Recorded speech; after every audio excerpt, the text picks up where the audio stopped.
Hello and welcome to episode 24 of Question and Answer. I am your host, Panyo Basa, and usually I start off by apologizing for taking so long to make one of these videos, but this time I'm not apologizing, I'm not sorry. So I'm just going to get straight to the questions because there's quite a few as usual, and I'm going to crack a Red Bull to fuel my brain because I worked hard today. I am a working man now, blue collar and all that. Okay, so the first question is from White Malcolm X. And White Malcolm X says, when you were in Burma, did you see any evidence of veneration of Avalokiteshvara? I thought I heard somewhere that there's some residual attention to that Bodhisattva in Southeast Asia. Well, no, not really. There is some veneration of Avalokiteshvara after he transitioned into a female, because it's my understanding that Kuan Yin is like a female, more Chinese kind of version of Avalokiteshvara. I think she is based on the Indian Mahayana Buddhist Bodhisattva Avalokiteshvara. So, in Chinese Burmese, like Burmese people who are ethnic Chinese, they speak Burmese. Um, there's a lot of them that are still like they've got a lot of ethnic Chinese ethnicity, and so on their shrines they may have an image of Kuan Yin, but the Indian Avalokiteshvara I haven't really seen. I think the closest I've seen to that other than Kuan Yin is one time I was taking a bus through what's it called? Mahayana. I think it's called Mahayana, which is the great dense forest in northwestern Burma. And we had to have a soldier on our bus, an armed soldier on our bus, because there were bandits that infested this area.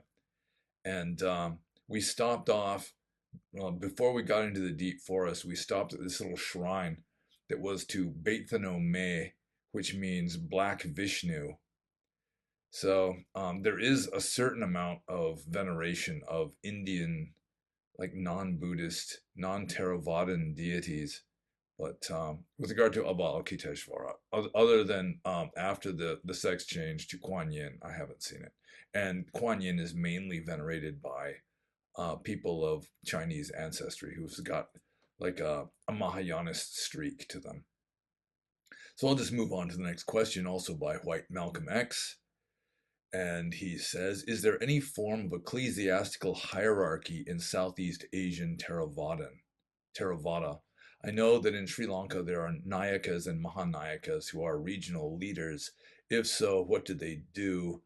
I never really understood what their job description was supposed to be. Have you ever had to interact with this sort of hierarchy?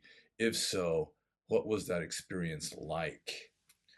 Well, it's relatively well known that in Thailand they are led by the Sangha Raja, the king of the Sangha, who is really only the king of the Thai Sangha, not any other Sangha in Southeast Asia or South Asia. And then I really don't know that much about Thai Buddhism, but they do have like an ecclesiastical council. And I think one of their main purposes is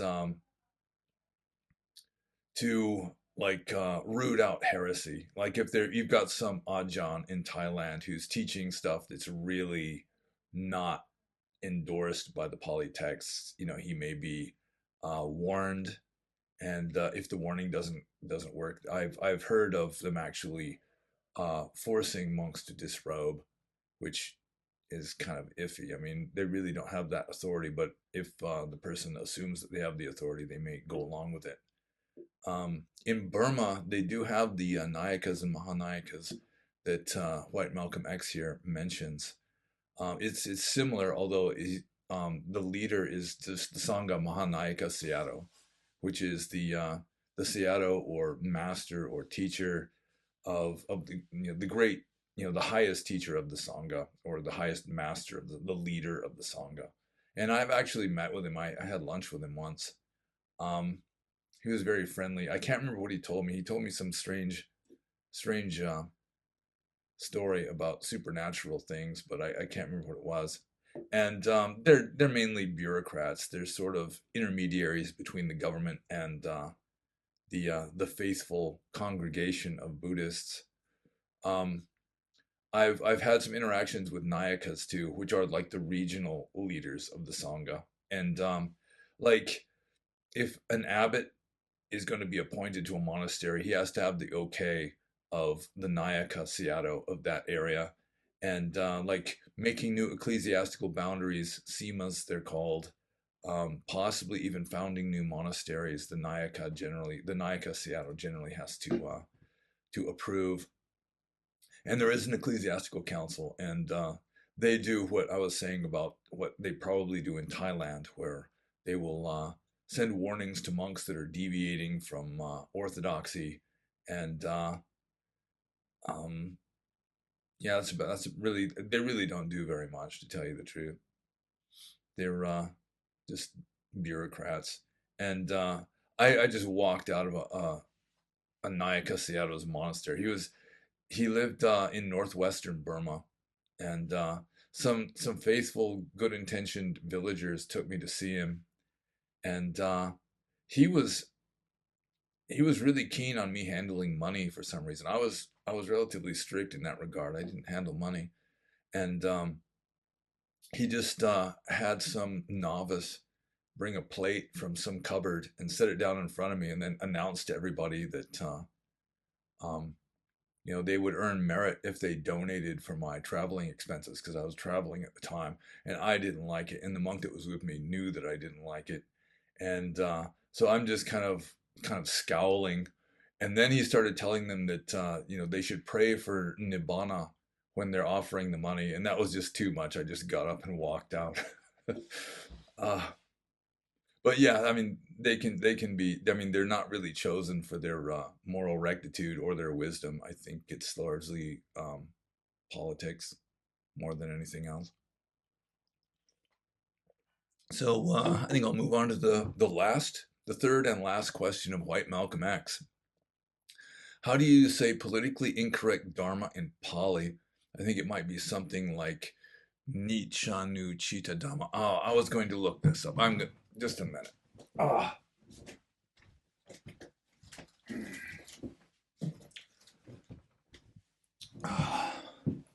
The Pali English Dictionary, and I can't remember if it's Ranya or Rajanya. Let's see. Let's look it up here. Oh my goodness. Rajadi, Rajana.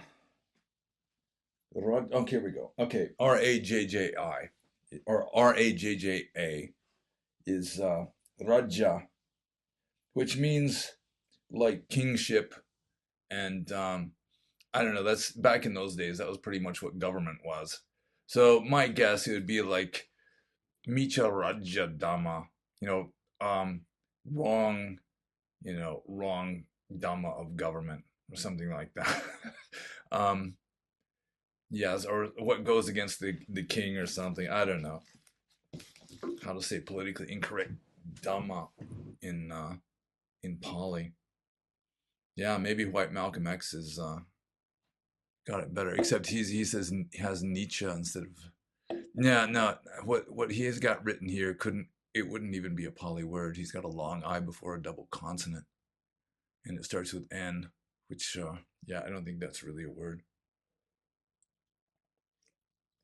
Maybe he typed it wrong, but it would be something like Micha Raja Dhamma or something like that.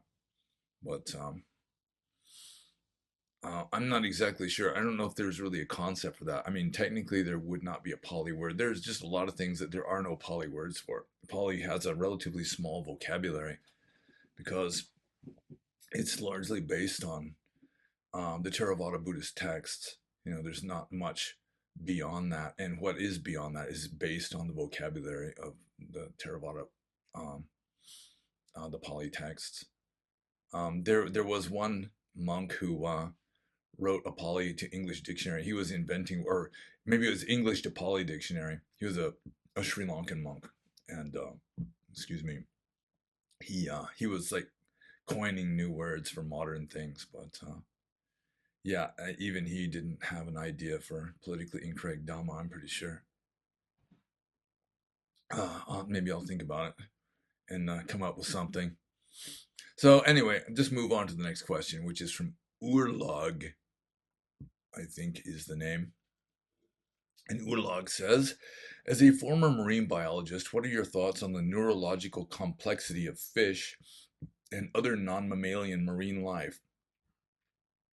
I was a vegan for 4 years, but have recently become pescatarian, essentially veganism plus seafood, as I realized that most marine life is relatively neurologically simple, and some are analogous to biological drones like mussels, which are like fleshy plants, which I consider ethically okay to eat.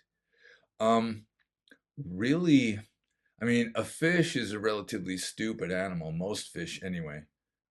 There's some kind of fish like there's a freshwater fish called the mormyrid, members of the family Mormyridae, which are more intelligent than the average fish. Sometimes they'll actually play like they'll form a circle and they'll be like pushing a rock back and forth amongst them, that kind of thing.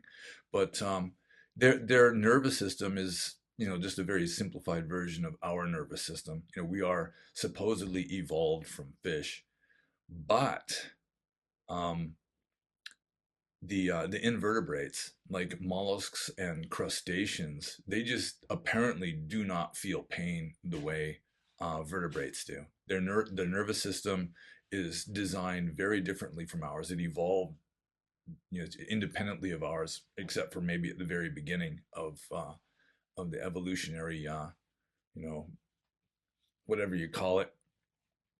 And they really do not even have technically a central nervous system, not in the sense of like a human being.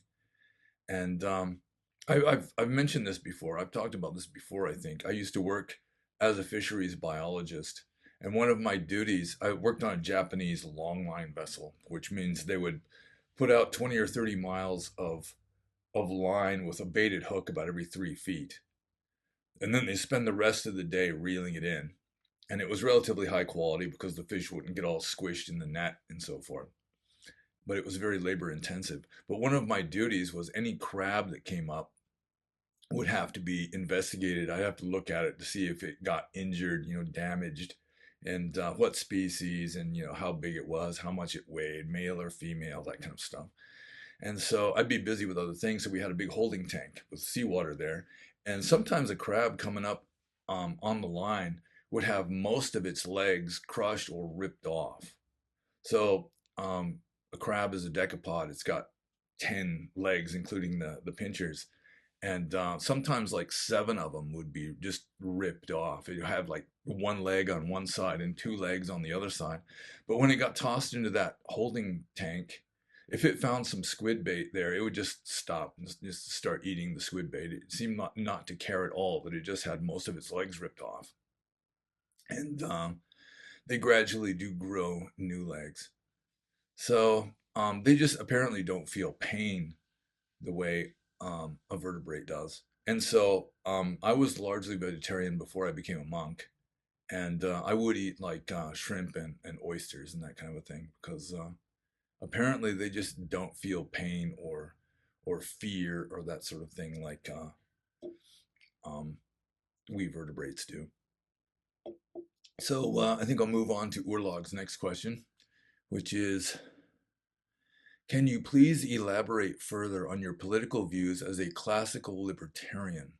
As I understand it, the ethos of this path is do what you will so long as it doesn't infringe upon the rights of another. A glaring downside to this approach, in my view, is that most people are functionally retarded, and telling intellectually and even morally inept people what they can do, whatever they want to do, is surely asking for societal collapse and widespread, largely self-inflicted suffering. Wouldn't skillful, benevolent authoritarianism be more sustainable and ethical? Yeah, that's. I think the political orientation that most closely resembles my orientation would be something like classical liberal. Not liberal in the Western sense, but or the American sense, but more liberal in the European sense. Like John Stuart Mill, that kind of thing. Um, I do agree that pure libertarianism is just a recipe for disaster because I mean, there would be not enough social cohesion. If everyone has got a different belief system, for example, everyone is just a free thinker and they just follow their own way, and it's just they're just going to be going in different directions, which is going to pull the society apart. You have to have some kind of um, shared values, and we used to have that up until relatively recently. It's American values. If a leftist is talking about American values, they're just talking about, communist values essentially, and just somehow assuming or supposing or pretending that communist values are the right values that, any right thinking American would have, which is nonsense. So, I do think the system set up by the founding fathers, minus slavery, was a pretty good system. And it was to some degree ethnically homogenous, which increases the odds that it will be ideologically homogenous, so that people will just voluntarily adopt the same belief system. But when you've got multiculturalism, then um, yeah, it makes it much more difficult.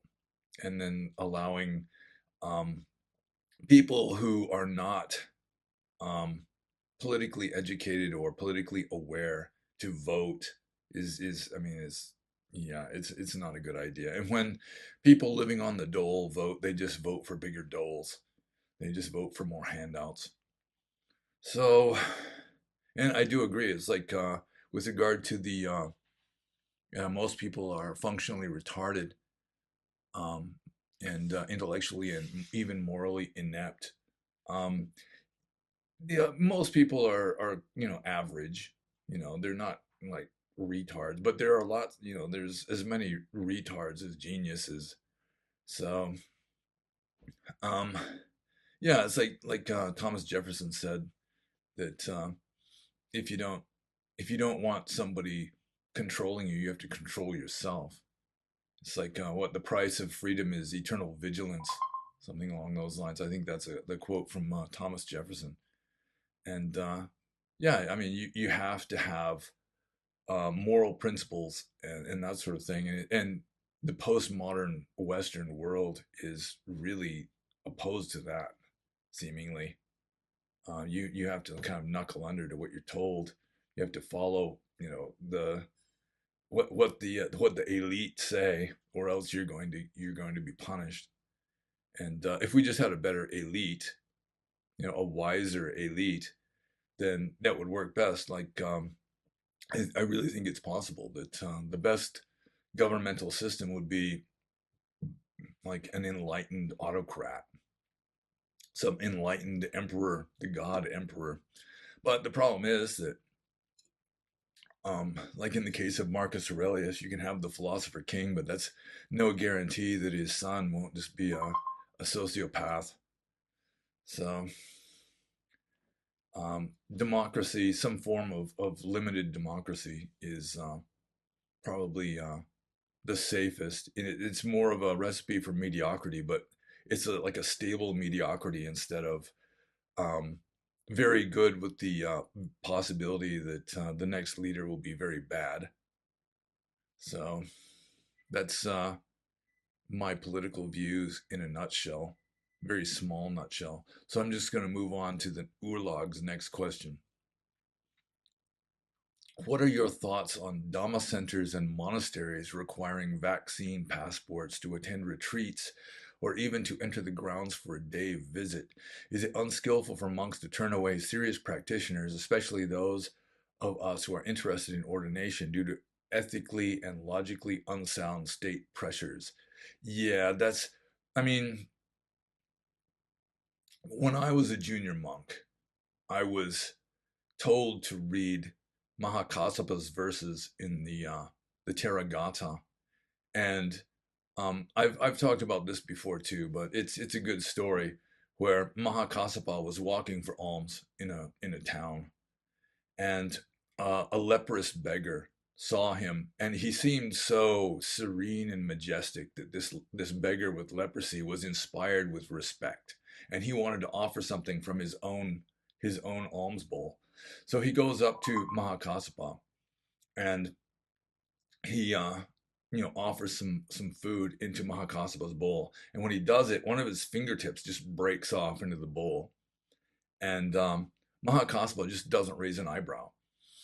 He accepts it, and then he goes on his way. When he gets enough food, he sits down at the base of the wall, like the city wall, and probably on the outside, and starts eating his meal. And the beggar with leprosy follows him to see what he's going to do, because he's mortified. He's really worried. And Mahakasapa doesn't even take the fingertip out of the bowl. He just moves it over to one side, and then eats from the other side. And that was encouraged for me to emulate. That's really, I mean, the monk has the idea that, if you look out for Dhamma, Dhamma looks out for you. Christianity has something similar. But seriously, I mean, it's just worrying about getting sick, that kind of thing. It's pointless, because in a place like rural Burma, in villages of Burma, I've had people with leprosy offer me food. I remember one time there was this kid who looked like the feral child in the old movie The Road Warrior, just wild hair, just dirt. And before he offered the food, he had this bowl of food his mother probably gave to him to offer to me. He just like sneezed directly into it, and then offered the food. And a monk's not supposed to, he's not supposed to raise an eyebrow. It's like Mahakasapa is the ideal. And, you just accept it. And I've had this one village lady blow her nose with her hand, so like this, fling the snot off her hand, and then just immediately after use the same hand to offer food into my bowl. And again, I mean, you can't refuse it. You're not allowed to refuse it. Sometimes it's just a battle of will, just not to make faces when they're putting something totally disgusting into your bowl. And usually, if there was a cold going around, I'd usually catch it, because there was little concept of microbial transfer, hygiene, that kind of a thing. So yeah, I mean, you just being that paranoid about um, like the coronavirus is really, it goes against Dhamma. A monk should have enough faith in his practice to assume that Dhamma is protecting him. His good karma, or just Dhamma in general, is kind of looking out for him and is not going to let really bad things happen to him. So yeah, I agree with that. So I'll move on to Urlog's next question. What are your thoughts on Hellenism being directly branched from Vedic Brahmanism sometime back in ancient antiquity? Could Hellenism be restored to its former glory based on preserved religious artifacts and literature, as well as contemporary knowledge of Vedic Brahmanism or Hinduism? For example, Logos is Brahman, Indra is Zeus, Asura are Titans, etc. The Jews want Europeans to forget traditional Hellenism and embrace their, well, maybe I shouldn't, yeah, uh, Abrahamic tales, to fulfill their psychopath, oh man, because they're still salty about ancient Greek occupation and Hellenization of the Levant, Hanukkah, for example, and they're just wholesale Semitic supremacists, as can be seen in their scripture. Well, it is true that the Hebrews consider themselves to be God's chosen people. And for some strange reason, with a certain amount of intolerant fanaticism, similar to what's going on with the left today, back in like the Roman Empire, they pretty much drove to extinction, persecuted to extinction every other religious system, with a few like vestigial left like remnants. So I hope this question doesn't get me banned from YouTube, but Hellenism, I mean, that's essentially just like Greek polytheism. It's not like the Hellenistic age, which was after Alexander the Great. You know, the civilizations, like the kingdoms, the little empires that Alexander's generals founded after he died. Hellenism, yeah, I do not believe that it is directly branched from Vedic Brahmanism. That they do have a common ancestor, but it goes way back before then. Vedic Brahmanism. Let's see, how do I explain this? You had the Proto-Indo-Europeans probably living north of the Black Sea, and um, maybe 3,500 or more than 35, like 3,000 BC, before 3,000 BC. You had the ancestors of the Greeks, like probably migrating across the Danube and then through, um, what is it, the Balkan Peninsula, and then there were some that traveled further into um, like Anatolia and became like the Phrygians um, and so forth. But then the ancestors of the Indians they migrated eastwards, and they were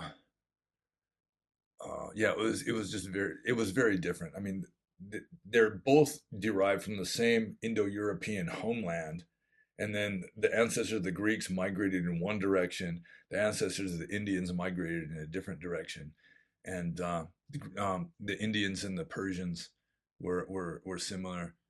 They're more closely related than the Indians and the Greeks. Um, the Hindus did have a version of Zeus called Jalspitri, the Sky Father. But even by the time the Rig Veda was composed, he had already been reduced to the status of a minor deity. He doesn't have very many hymns dedicated to him, not nearly as many as Indra or Agni, the god of fire. The Asuras are essentially the same as the Titans. Um, Logos as Brahman.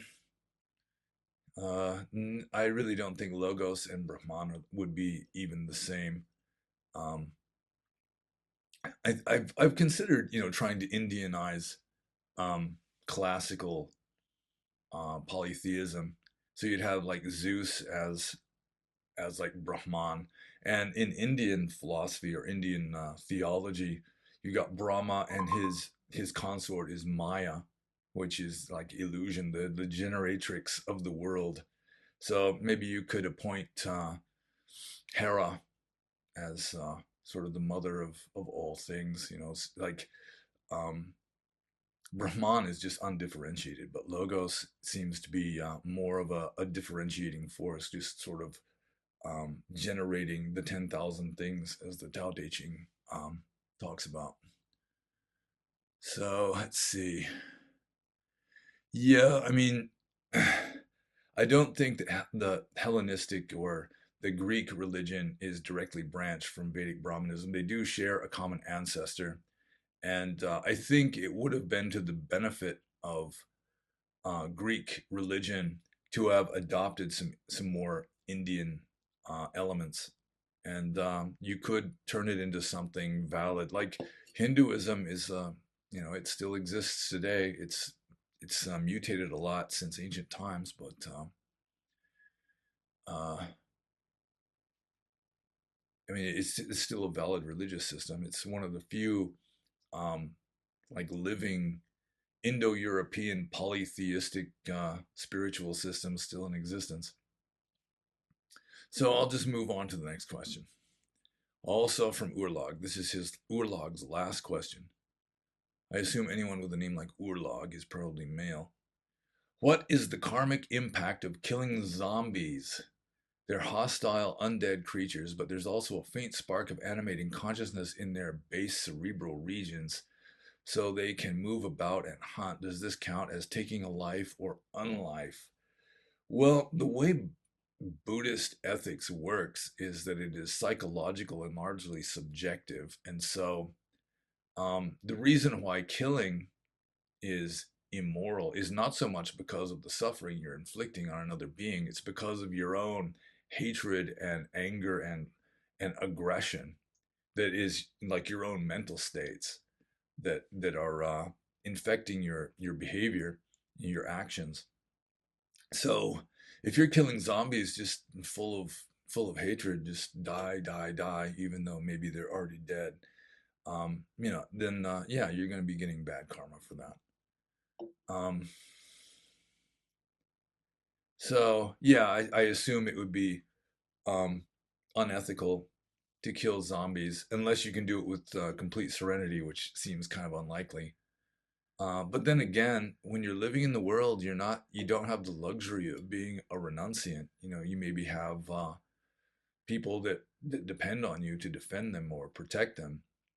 Then yeah, you're probably better off killing the zombies. Yeah, I mean, if zombies start attacking your house, yeah, I wouldn't blame you at all for bringing out the shotgun.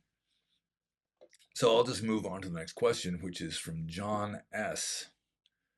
And John S. says, for formerly venerable, okay, still pretty venerable in my opinion, Panyobasa, what is your take as a former Theravada monk and presumably still a Theravada practitioner of Mahayana Sutras and Vajrayana Tantras, or anybody else who would like to give their personal insights on the question? I'd be interested in your thoughts. Okay. Um, some Mahayana Buddhist texts I really like the Prajna or Pragya Paramita suttas, like the Diamond Cutter, for example, the Heart Sutra. Those are very profound, and although they are apocryphal, they're probably not quotes of the Buddha. They are probably composed hundreds of years after the Buddha's time. Nevertheless, um, I think the Buddha would have largely agreed with much of what they say, more so than some of what the Pali texts say, because the Pali texts are not entirely reliable either, in my opinion. With regard to Tibetan Buddhism, I really don't know that much, but I am very much an admirer. I very much respect the Tibetan Book of the Great Liberation, attributed to Padmasambhava, I think, which is also very profound. And I think the Buddha would, I mean, even though it's not, what the historical Buddha said, nevertheless, in spirit, it comes pretty close, in my opinion. But with regard to the Pure Land stuff and all the herukas, the benevolent and the wrathful deities, all that stuff that the Tibetans talk about sometimes. Yeah, I really don't know that much about it and have never been all that interested in it. Green Tara and black Tara and that kind of thing. Yeah, I wanted to when I became a Buddhist, I wanted to follow what the Buddha taught, what this enlightened founder of the system taught. And so I really wasn't interested in later mutations. Although, as I say, some of the later mutations were attempts at reform and getting back to what the Buddha taught when Theravada, for example, and the other pre-Mahayana schools were drifting into Abhidhamma and just, elaborate commentarial systems that were obscuring the original spirit. So, um, let's see. What is my take on Mahayana Sutras and Vajrayana Tantras? Yeah, I mean, I'm not an authority on Mahayana, and I'm certainly no authority on Tibetan Buddhism, but some of the older texts that are philosophical and not devotional are very profound. So I would take them by sutra basis and judge them individually. So that's John S.'s question. Next is from Potila. And Potila asks, does South Carolina have open carry? I know North Carolina does. Yeah, that's Potila asks that because I recently got a Glock 19.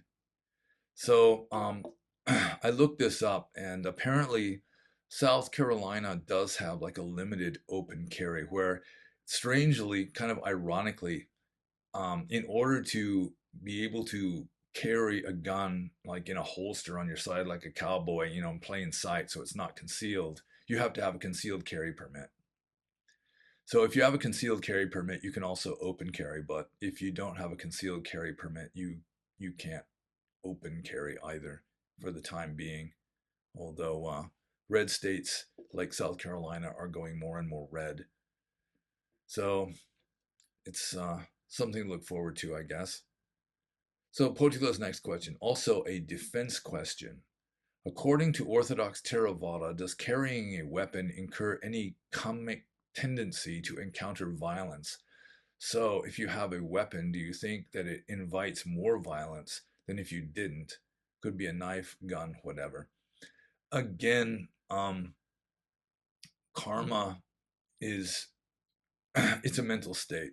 It's volition or will. Chaitana in Pali, and so I mean, just carrying a weapon is itself ethically neutral, regardless of the fact it could be a nuclear bomb or something, but it's just like an inanimate object. So it is morally neutral. It's your own mental states that are generating the karma, and so, I mean, if you're carrying a gun, but maybe it's just your duty or something, or you're just not giving it a second thought. You got a serene mind otherwise, then yeah, I don't think that it would necessarily um, incur any karmic tendency to encounter violence. Although it could be subconscious stuff is going on, and that could somehow condition someone who sees you with a gun, and then they become more violent or something. But yeah, I don't think so. So I'll just move on to the next question, which is a change of pace here. I believe that dark forces or beings, sometimes called demons, are real. I have encountered them.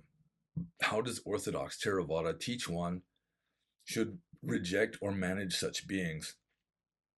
What if our metta or samadhi isn't strong enough to not feel fear or other negative emotions if they interact with us? Chant paritas. Um, yeah, it's like the what is it, panacea in Theravada. Just I mean, it's like the cure-all for being bothered by demons and ghosts is the Metta Sutta, to chant the Metta Sutta. Um, if your metta or samadhi isn't strong enough, then what the Burmese do is they get somebody who they think does have metta or samadhi strong enough to come and chant the Metta Sutta and other protective chants. So if you think that your own uh, chanting of protection chants isn't strong enough, then yeah, you might want to call in some big guns, like professional exorcists or chanters of paritas or whatever. Um, but it is true. It's like it does depend on your karma, and you should have faith in your own karma. You should have faith in yourself, sort of like the Christians talk about having faith in God. Give no thought for tomorrow. What you will eat, where you will sleep, that kind of a thing. It's the same basic principle in Buddhism too, although with a different. There is no God looking out for you. It's just your own mental states and your karma that are generating your reality. So try to have good mental states, and if demons cause you to feel fear or other negative emotions, if they interact with us, really the best you can do is the best you can do. And if your own efforts are insufficient, find a wise and benevolent person to to intercede on your behalf and help you out. That would be my advice. So the next question is from Matthew. What are your thoughts on Jordan Peterson, and how might an understanding of Dhamma strengthen his arguments? Yeah, I've given some thought to this. I saw Jordan Peterson shortly after I came back to America, like January of 2019, I think it was, before he got strung out on Valium or whatever it was that happened to him. And this was in San Jose. I saw him there. And interestingly, what he was talking about has some bearing on this question, because he was doing his best to try to explain how morals are just inherent in our psychology. Now he's talking about like rats, how even rats have a rudimentary concept of fair play. Like you got a big strong rat and a little weak rat, and they'll play. The big strong rat will let the weak rat win sometimes. Like if they're wrestling, the big strong rat will just let the little one win sometimes, just so that the little one will still want to play. You know, if the little one just gets its butt kicked every single time, it's going to just stop. But um, so the big rat lets the little one win sometimes. But yeah, I was thinking that night and subsequently that if he just understood Buddhist ethics, you know, he wouldn't have to rely so much on experiments on rats.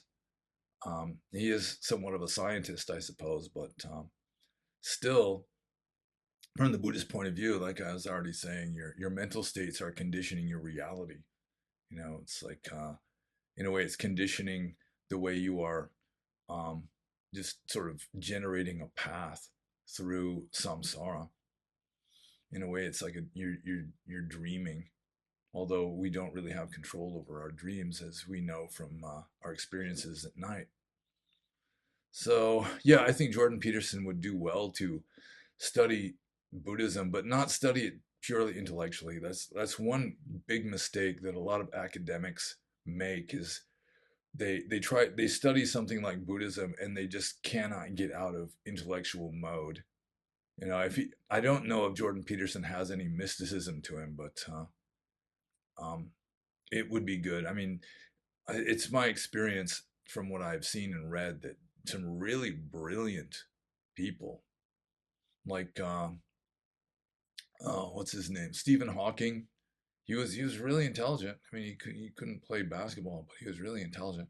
And like Bertrand Russell also, they were really down on mysticism because they were so locked into an intellectual understanding that they just couldn't make sense of it. It was just nonsense to them, or you know, something fairly close to nonsense.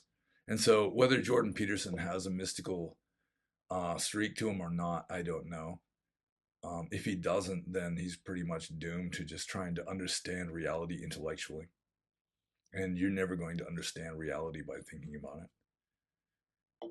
So I'll just move on to Matthew's next question. Buddhism has a practice whereby you meditate on the disgusting parts of the body, pus and phlegm, etc., and other similar recommendations as a countermeasure to lustiness. By all accounts I have heard from lay people and monks alike, these techniques are minimally effective. What did you find to be the most effective methods for remaining true to the Vinaya and regard to the demands of one's Wiener Schnitzel? Related beyond mere Vinaya compliance, did you find anything that actually worked on a deeper level to bring the procreative demands of the body to a place of tranquility and equanimity? Well, just putting on robes and going through an ordination ceremony doesn't cause you to stop being a man or a human. And I mean, it's largely just going with biology. It's largely just built in. You know, you've got hormones and like areas of the brain and so forth that are going to make sure that you're going to want to reproduce. So it doesn't just go away. And so for me, um, just Vinaya itself, just like a monk is required to follow the rules of monastic discipline. And for example, if a monk masturbates to orgasm deliberately, you know, he wants to have an orgasm and he makes effort to have an orgasm and the orgasm occurs, then he's got to take penance for 6 days and 6 nights. And then at the end of the 6 days and 6 nights, plus however many nights or however many days he concealed it before he confessed it, then after that, he has to go to a ceremony with at least 20 monks in good standing present and go through this elaborate ritual to have himself taken off probation, out of penance, and replaced into good standing again. And for me, there were a few times when you'd be not exactly spanking the puppy, but kind of petting it a little bit, and then it just kind of accidentally goes off. That happened several times. I mean, it was, yeah, I mean, yeah. So you like psychoanalyze yourself. It's like, well, did I do that on purpose? It's like, was I making movements to help it happen? Like deliberately, not, in order to make it happen. And there were times when it would be so difficult to tell for sure that I would go through the penance just to make sure. And it's really a pain in the neck. I mean, it's really difficult. Like one of the aspects of the penance is you have to make confession to every monk at the monastery every day. And sometimes if you're living in a big monastery, there's monks coming and going, and you go to make confession to so and so, and it's like you're told, oh, he took off today, he's not here today, so that day doesn't count. You didn't make confession to that monk before he left. And so there are some monasteries in Burma that specialize in monks doing penance, where it's just a quiet little secluded place with not much coming and going. There have to be at least 5 monks there, though, to do the penance to, and then they'll invite more monks for the big ceremony at the end with 20 monks. So just knowing what a pain in the neck it was to do the penance, that caused me to behave a lot better than I would have otherwise, I'm sure. Um, with regard to other techniques that were effective, I mean, just like sleeping little and eating little, just being an ascetic, living a rough life, and avoiding temptation, which is kind of a second-rate way of not doing bad things to avoid the temptation, but still, it's important until you're just immune to the temptation. So, yeah, it's like you're going to be less lustful if you're just eating enough to stay healthy and just sleeping just the minimum amount and meditating a lot. And I do agree that contemplating the foulness of the body doesn't work for me. I went to see autopsies, that kind of a thing, and as a biologist, it was just interesting to me. It's like the human body is just a miracle of engineering. So it really didn't gross me out. It's not foulness in my opinion. Um, and I'm sure like a coroner can do autopsies on, young women and then come home and doesn't make him any less lustful for his wife, not significantly less anyway. So I think your best defense is just like strong faith that you shouldn't do it. Or if you don't have just like the awareness that you shouldn't do it, just if you can't see clearly that you shouldn't do it, at least you can have like faith in the text, in the scriptures, faith in your teacher, that sort of thing, and that can get you through. Like a lot of Roman Catholic saints, you know, they were saints because they had absolute stainless steel faith in their religion, and they thought if they weren't a saint, they were going to burn in hell forever and ever. And as a result, they were saints, but also they were pretty hysterical. Some of them just kind of nutty, neurotic, just from all the repressed urges that they had.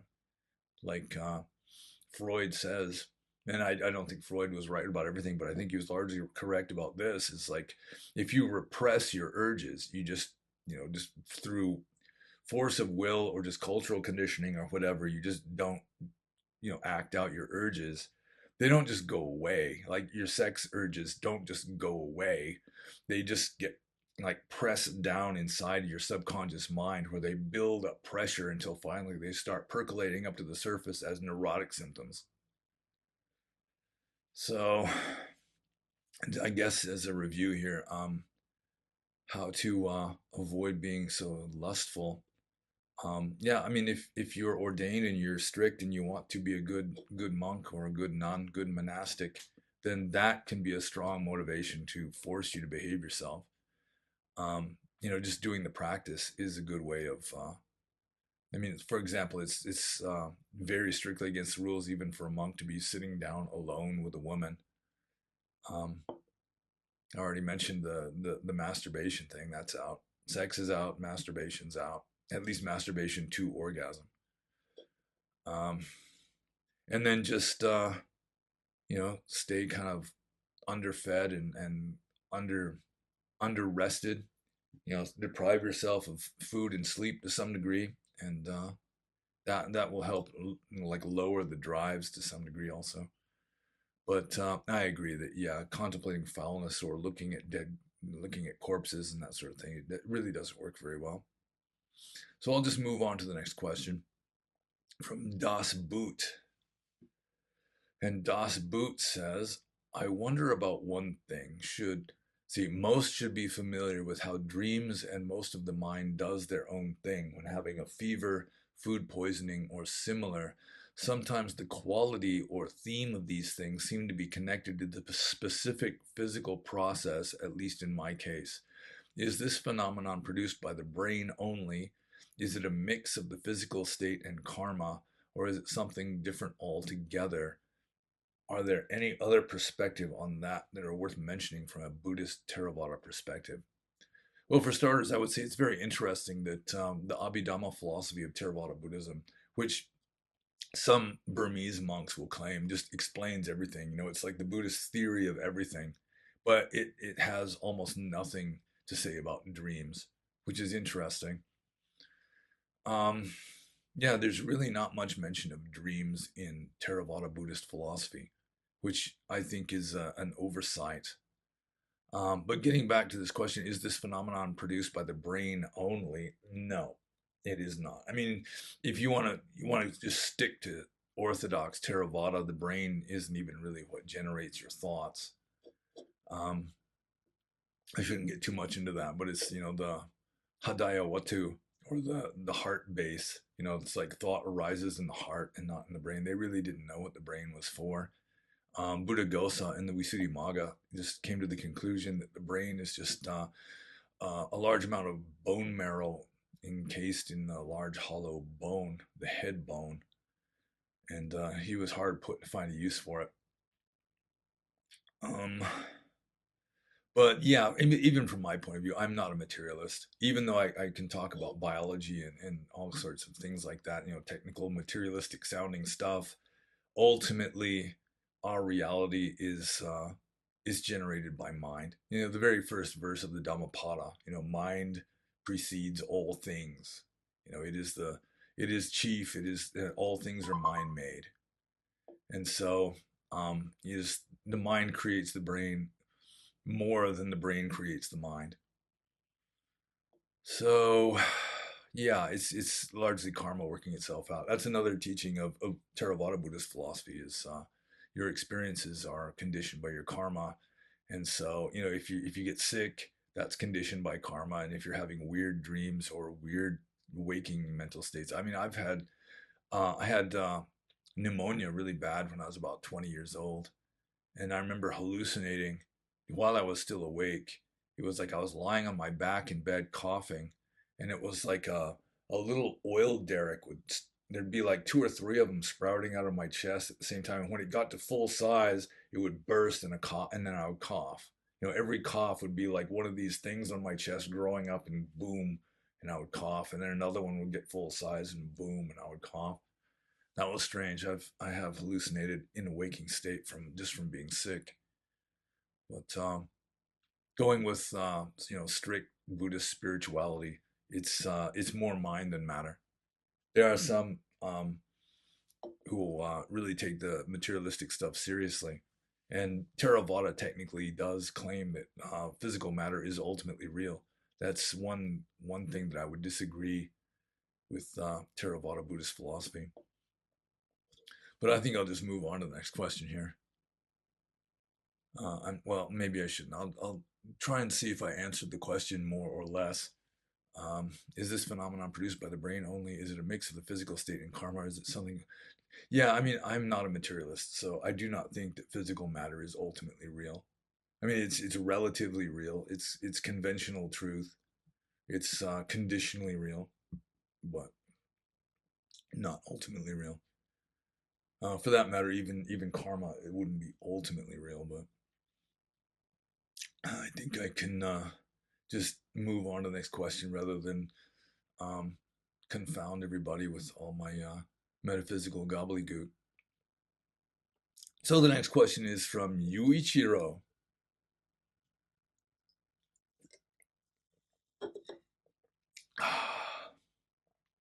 And Yuichiro says, I'm a metal enjoyer, but I think black metal is stupid. The only interesting argument I've heard for why black metal is good is basically it's a spiritual experience, attuning the listener to dark forces and meditating on them. This reminds me of foulness meditation. Could black metal be used for something like that? Um, I don't think it would work that way. I mean, foulness meditation, you're not like becoming one with the foulness. It's like you're observing the foulness and kind of having this that's icky feeling, and then it kind of it distances you from the foulness. You know, you're in a way you're distancing yourself from what you are identifying as foul, like the human body, for example. Whereas with music, I mean, you really absorb the music in order to really experience it more or less fully. And so the black metal, it's music is like an emotional language. You know, it's patterned sounds that elicit certain emotional reactions. And black metal is eliciting just like kind of darker, more not necessarily violent, but not violent in the sense of wanting to hurt people, but violent in just the sense of just the vehemence and just I don't, the aggressiveness of it. And again, aggressiveness not in the sense of like wanting to hurt others, but just wanting to beat your head against a wall just for the fun of it. And that's one reason why I do like rock and roll music. It elicits feelings of like power and exhilaration that I like. But the black metal stuff, yeah, it is just too it's too negative for my tastes. I prefer more upbeat, positive kind of stuff. So, yeah, my answer to that would be could black music be used for something like that? Theoretically, I think anything's possible, but it wouldn't work that way for me. You'd have to be detached from it and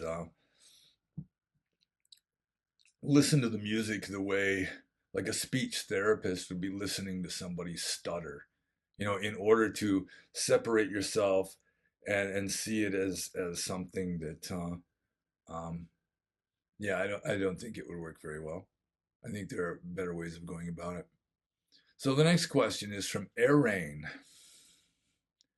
And Arain says, what is the dharmic way of dealing with dishonest people you are forced to interact with in everyday life? A common occurrence in my life has been in the presence of friends, neighbors, coworkers, or family members, people you would like to maintain relationships with, and they will lie to or mislead another person right in front of me when they know that I know they are lying, almost making me a surprised and unwilling accomplice to their lies if I say nothing. This puts you in a no-win situation where you are faced with disassociating with them, confronting their lie by telling the truth and not going along with it, or going along with it or remaining silent and allowing the third person to be misled, while I do and say nothing in order to avoid confrontation, anger, and embarrassment on all sides, and most likely ruining the relationship with someone you need to deal with in life because of work or family obligations, etc. Obviously, disassociation would be the clear answer for casual acquaintance. Like you have mentioned before, the small lies are the easiest to tell and most dangerous since they can add up to so many. It seems like so many people in the world are used to operating in such a dishonest manner without even thinking twice that I have found myself suddenly sucked into this scenario far too many times with no clear answer on how to deal with it. Okay, well, the more saintly and uncompromising in your ethics you are, then the more you're just going to tell the truth and damn the consequences.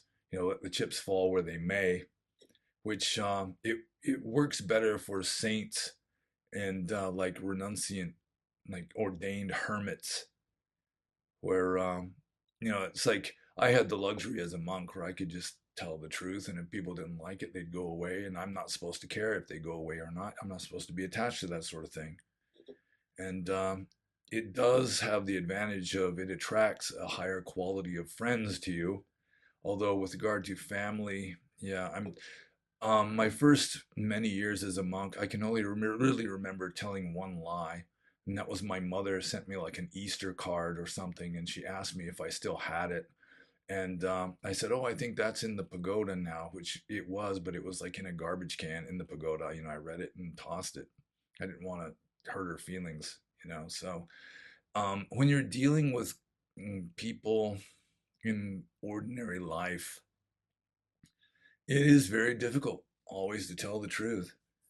And of course, sometimes you have the option of remaining silent. And remaining silent is ethically neutral, even if somebody's telling some outrageous lie. If you just don't do anything, then you're not doing anything good or bad. So there is that.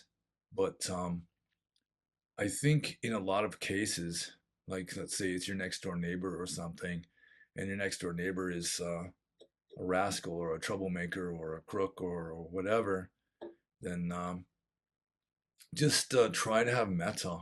Really, I have found that anything you do with love in your heart is going to be positive, and you can say things to somebody that I mean, if you said it in a bad mood, they react very negatively. But if you can say the very same things with like sincere love in your heart for the other person, then they'll take it in a different way because it has a whole different vibe to it. So the more upbeat you are, and the more considerate and caring you are, even if it's just like a really difficult person, have a certain amount of compassion, realizing that they are that way. And like a happy person isn't going to be messing with people.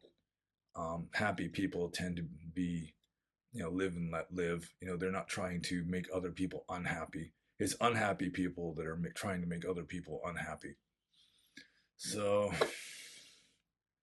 a little bit of compassion, a little bit of loving kindness, it can go a long way. But yeah, I mean, sometimes it's a no-win situation, as Erin says. I mean, that's right there, no-win situation. So, I mean, if you're not gonna win no matter what you do, if you do, damned if you don't, then at least don't contribute by you know agreeing to the lie. You can remain silent. You don't necessarily have to speak out against it for reasons that I already said, but yeah. I remember one time I was a monk at a monastery, and there was a nun there who was just a textbook case of schizophrenia. She was very difficult to deal with. Just she saw no reason why she should cooperate with anybody, which is one of the symptoms that you see in the textbooks. And finally, the it was like the board of directors of the monastery. This was in America.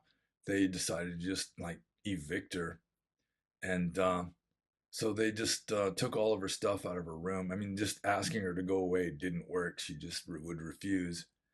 And so they just one day when she wasn't there, they just went into her room and took everything out and put them into bags and put them in the garage and locked the door so she couldn't go in.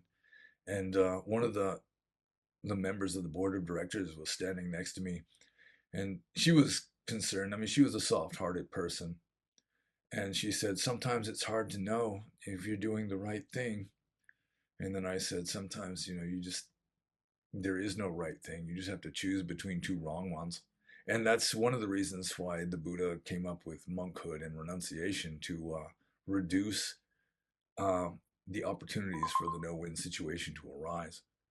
So if you're living in the world, I mean, that's just part of the territory.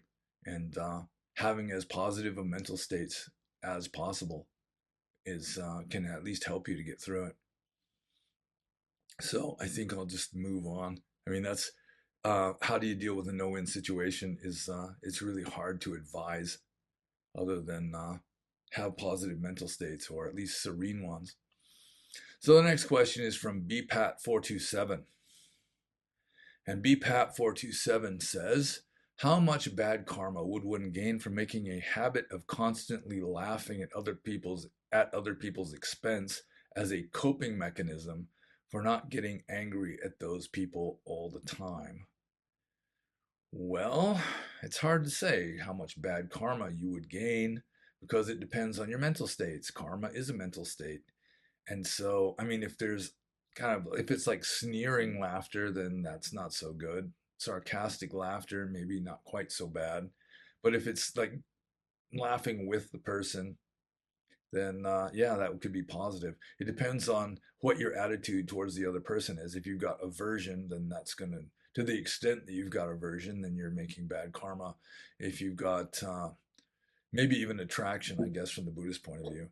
But if you've got ill will towards the person, or you're sort of dehumanizing them, that sort of thing, then yeah, you are making bad karma. But how bad it is, it depends on your mental states. I mean, how bad do you feel, when you're mocking somebody, or laughing because they make a dumb mistake or something.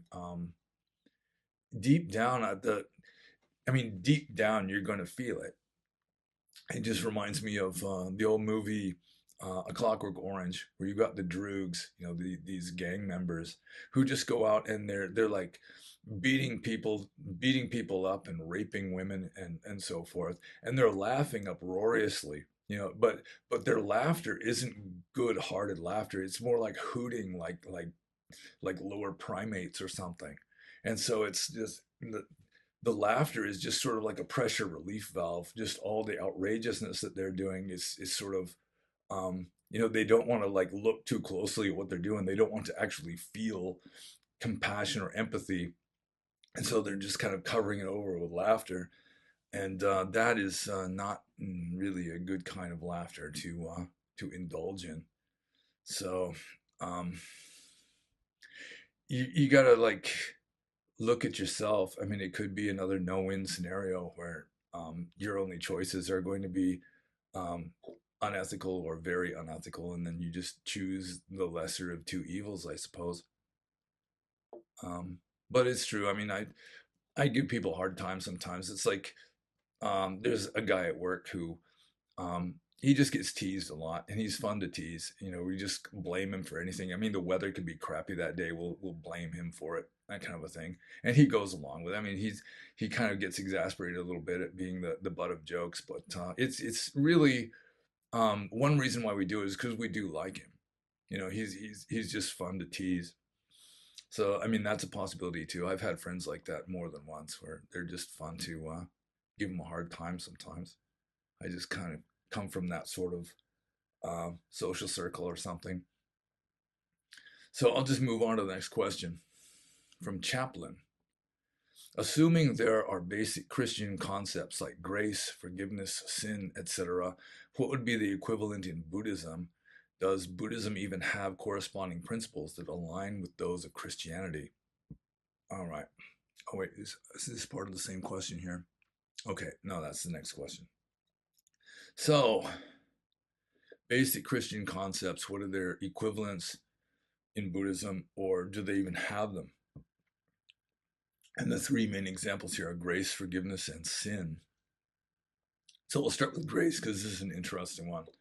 Um, like divine grace in Christianity, as far as I understand it, is that, I mean, everyone's a sinner. Nobody is worthy of heaven, supposedly. And so it's through divine grace that you get into heaven. You can't really get there through yourself. It's not up to you. You don't decide. It's God who decides whether you go to heaven or not. And the closest I could come to that in Buddhism, obviously there is no God who is deciding whether you get into heaven or not.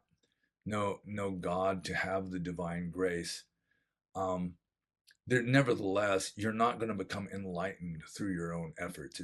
It's not effort that causes enlightenment, because effort is karma, and karma it just generates more karma. It's not going to liberate you from karma. Like deliberate effort is not going to get you off the wheel of samsara, because that just creates more karma that keeps you on the wheel of samsara. And so all you can do is just be as ready as possible. Like Krishnamurti used to say, I mean, you can open the window, but you can't cause the breeze to blow in. And becoming enlightened is like that. There's no guarantee. You can get really close. Some people have to get closer than others. Um, Some people might have to get all the way to fourth jhana where their mind is just crystal clear and silent for hours at a stretch in order to uh, get ready, to be ripe for it, to allow it to happen, this inexplicable enlightenment. And other people, I mean, they might be in the middle of like the marketplace. Like there's some stories where, like, there's one Zen monk, according to the story, he's just walking through the market and he hears this lady asking a butcher, "Give me the best piece of meat you've got in the shop." And the butcher says, "Every piece of meat in my shop is the best." And that just caused this click for the monk, and he became enlightened.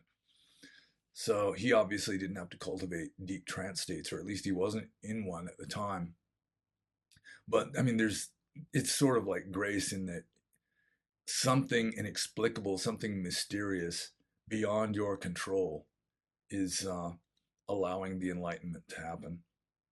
So that would be the closest concept in Buddhism to Christian divine grace. Next is forgiveness, and that's straightforward. I mean, um, in Buddhism, probably the closest to forgiveness would be something like khanti, which is acceptance, patience, just forbearance, and that would involve forgiveness.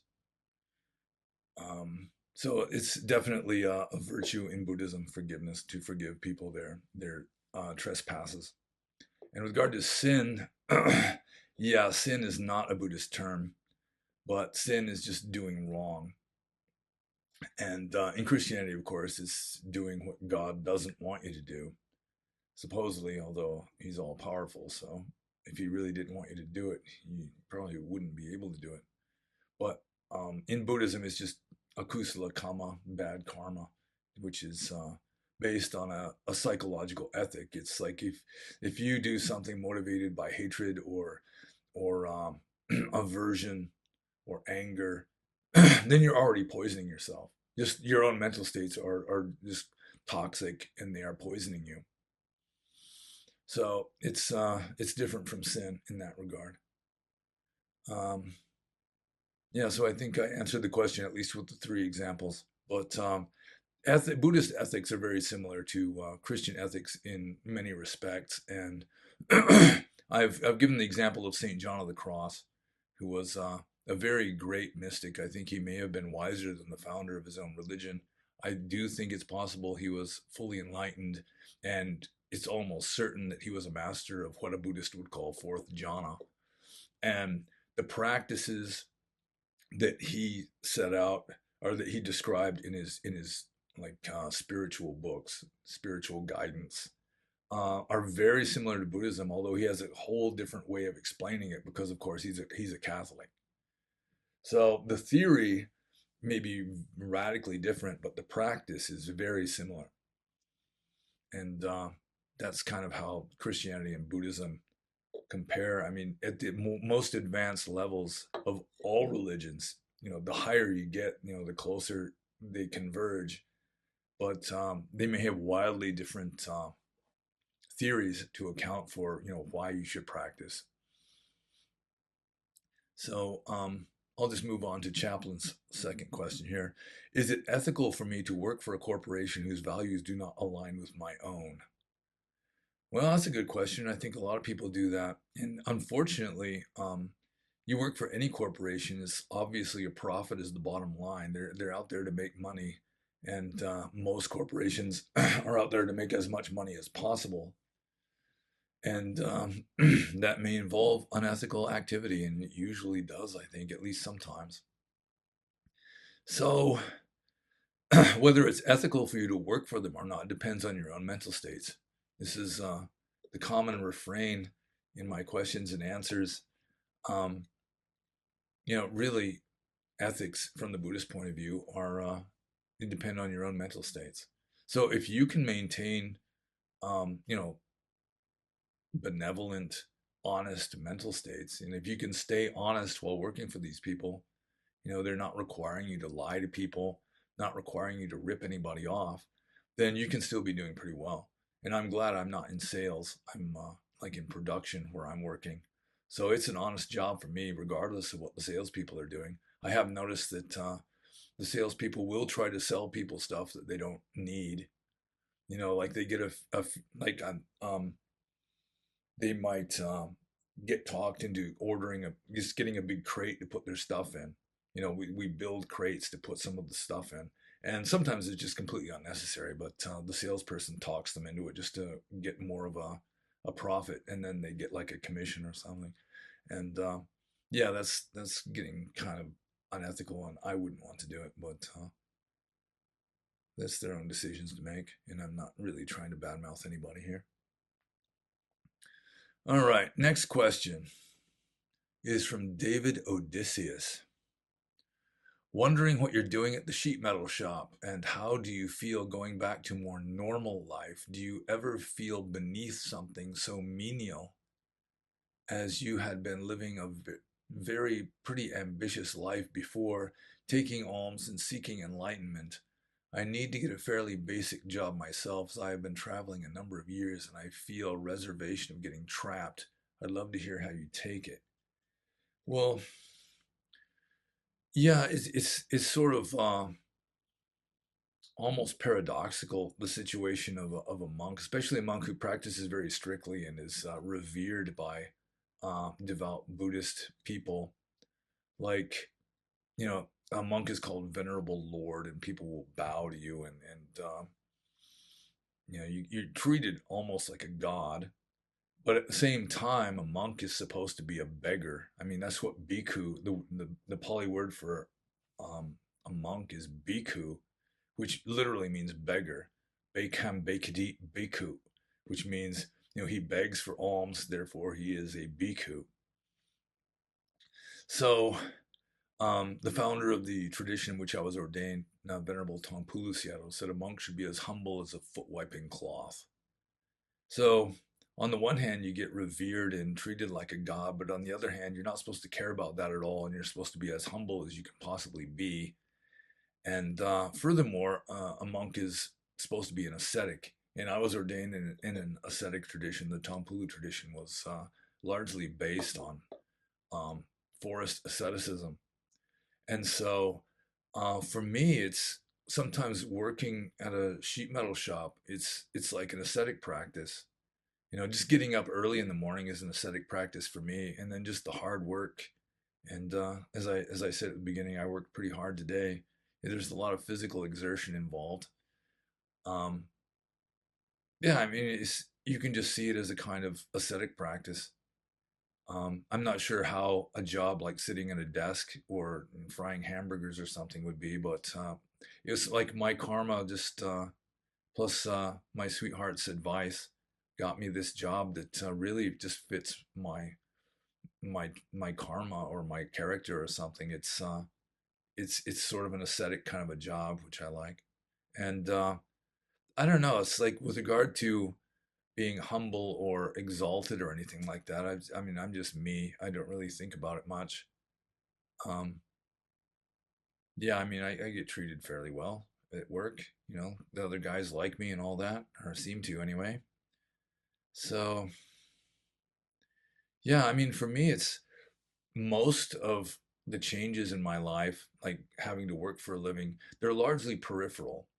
Like the phenomenal external world are largely peripheral, that really the me in the center is almost the same, except now sort of the me in the center is very close to another me in the center who is, my mate. But I mean, that's like the only really radical change that I can think of. Um, Other than just the peripheral stuff on the like the phenomenal outside world, which a monk is supposed to be, equanimous no matter what. You can be living in a jungle, uh, rat infested cave or whatever. And so, um, yeah, I mean, working in a sheet metal shop is, it's really not that radical of a change for me. But I've been spending so many years just kind of centering myself, where you're sort of tuning out the external world as much as possible a lot of the time. I mean, just living in a cave and sitting in silence and looking at a blank wall. There's not a whole lot of external stuff going on a lot of the time, and so um, you stop considering it to be so important. There are people that are just completely stuck at the superficial level, But the more progress you make, the less you identify with the superficial stuff. And I'm kind of like that. I mean, you can kind of get sucked into, work. It's like having a bad day or something.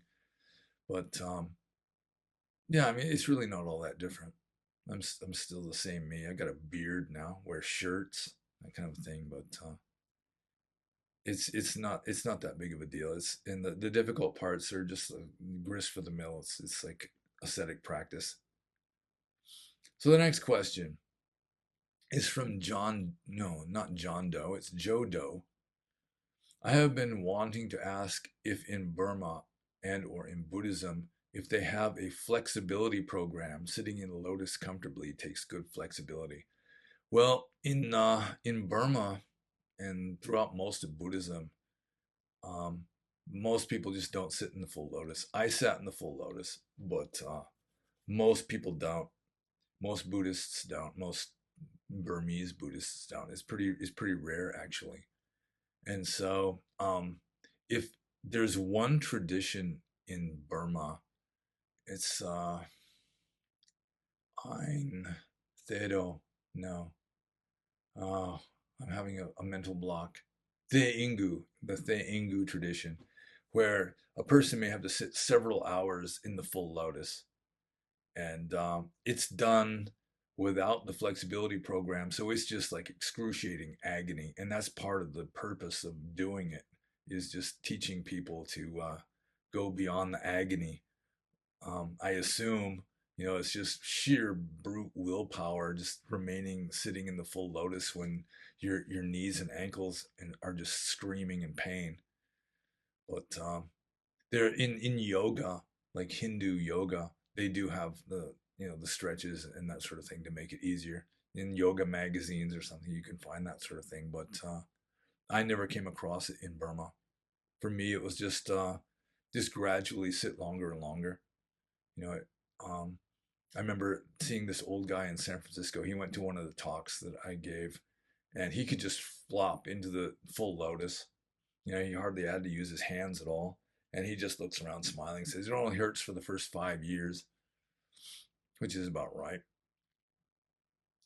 Okay, so I'll move on to the next question from JT Drake. And JT Drake says, did I understand that you do not believe in an objective reality? What do you think of reality presented within a simulation? Do we live in a simulation, and what would that mean spiritually? Even if not, how does our intelligence filter change? And see, how does our intelligence filters change physical reality with our internal models? Okay, well, I suppose I should get into a little epistemology if you'll be patient and bear with me. I've talked about this sort of thing before. I've talked about most of the things I talk about before. And in epistemology, like 100 years ago, there were two main theories about what is true. And there you had the correspondence theory and the coherence theory. The correspondence theory is what most people go with, what science goes with mostly, and that is that something is true, like the statement "the apple is on the table" is true if it corresponds to an apple really on the table. That correspondence theory of truth is that a statement is true if it corresponds to some objective reality.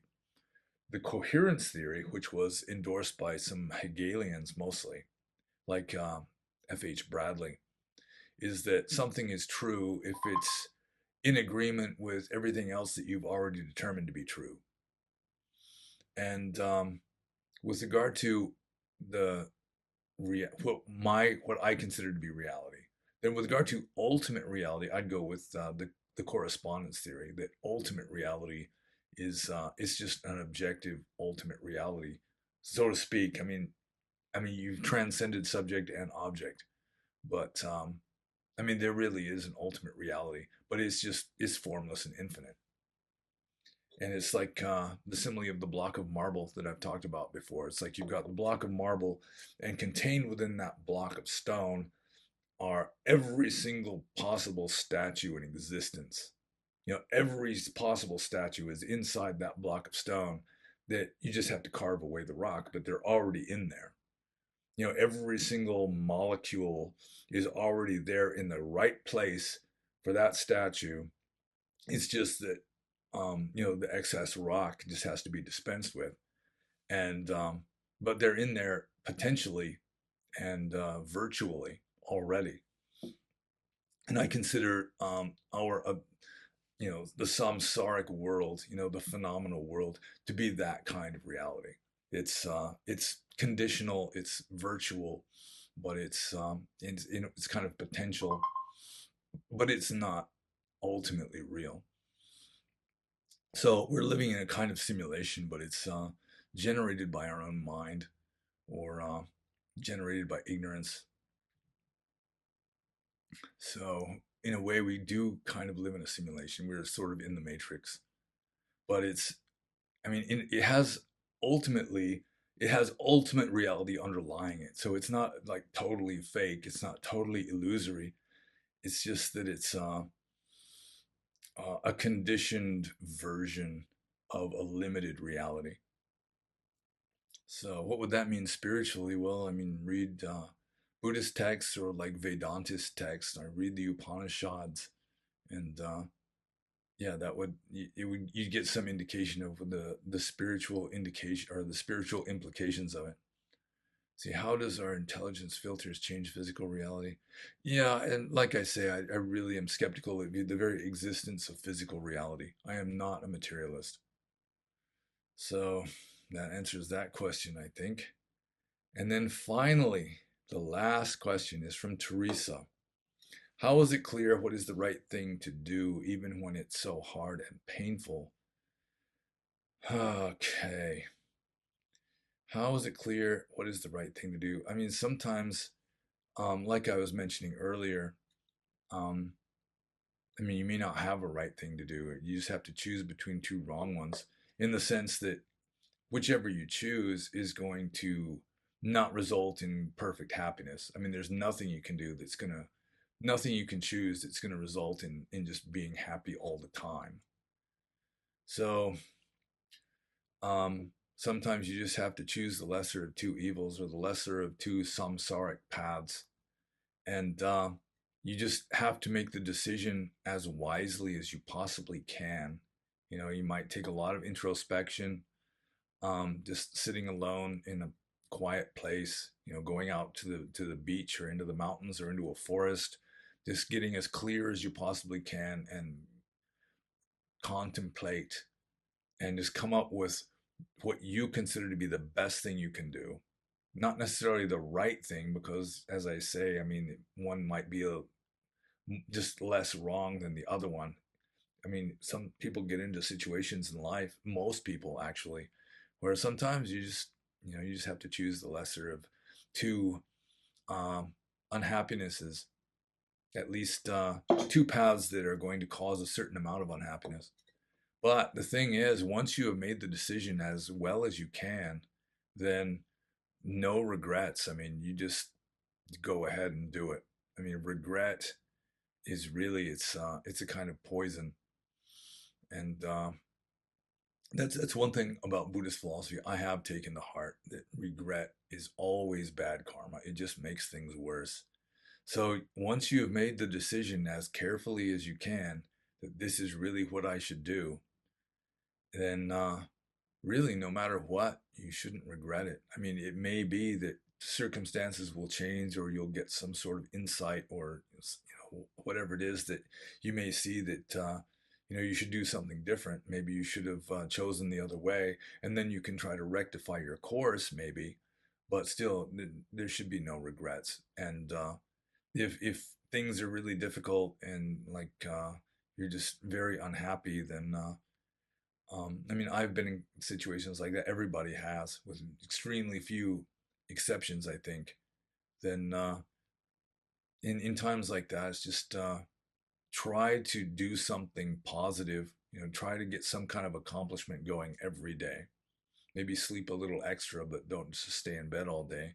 And Yeah, I mean, it could just be like cleaning your room or something. Just try to accomplish something positive every day and no regrets. So I think that's the last question. I'm not sure if I was helpful with that one. It's not an extremely um, easy question even to fully understand the implications of it. But I hope I helped at least a little bit.